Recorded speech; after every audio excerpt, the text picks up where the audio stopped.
ಇನ್ನು ಧರ್ಮಸ್ಥಳ ಪ್ರಕರಣದಲ್ಲಿ ಜಾಮೀನು ಸಿಕ್ಕರೂ ಕೂಡ ಜೈಲಿನಲ್ಲೇ ಚಿನ್ನಯ್ಯ ವಿಲವಿಲ. ಶ್ಯೂರಿಟಿನೇ ಇಲ್ಲ, ಹಾಗಾಗಿ ಜೈಲಿನಲ್ಲೇ ಮಾಸ್ಕ್ ಮ್ಯಾನ್ ಲಾಕ್. ನವೆಂಬರ್ 26ಕ್ಕೆ ಮಾಸ್ಕ್ ಮ್ಯಾನ್ ಚೆನ್ನಯ್ಯಗೆ ಜಾಮೀನು ಸಿಕ್ಕಿದೆ. ಇಬ್ಬರು ಜಾಮೀನ್ದಾರರು 1 ಲಕ್ಷ ಭದ್ರತೆಯ ಬಾಂಡ್ ಕೊಡಬೇಕಿತ್ತು. ಷರತ್ತುಬದ್ಧ ಜಾಮೀನು ನೀಡಿ ನ್ಯಾಯಾಲಯ ಆದೇಶ ಕೊಟ್ಟಿತ್ತು. ಆದರೆ ಜಾಮೀನುದಾರರು ಭದ್ರತಾ ಠೇವಣಿಯನ್ನ ಕೊಡದ ಹಿನ್ನೆಲೆಯಲ್ಲಿ ಇನ್ನೂ ಕೂಡ ಶಿವಮೊಗ್ಗ ಜೈಲಿನಲ್ಲೇ ಇದ್ದಾನೆ ಮಾಸ್ಕ್ ಮ್ಯಾನ್.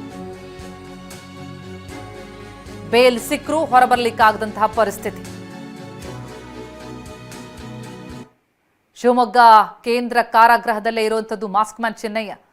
ನವೆಂಬರ್ 26ಕ್ಕೆ ನ್ಯಾಯಾಲಯ ಷರತ್ತುಬದ್ಧ ಜಾಮೀನು ಮಂಜೂರು ಮಾಡಿತು. ಬೆಳ್ತಂಗಡಿಯ ನ್ಯಾಯಾಲಯದಿಂದ ಜಾಮೀನು ಮಂಜೂರಾಗಿತ್ತು.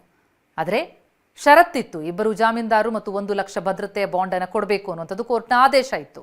ಆದರೆ ಜಾಮೀನು ಸಿಕ್ಕು 1 ವಾರ ಆದರೂ ಕೂಡ ಭದ್ರತಾ ಹಣ ಠೇವಣಿ ಮಾಡೋದಕ್ಕೆ ಯಾರೂ ಇಲ್ಲ.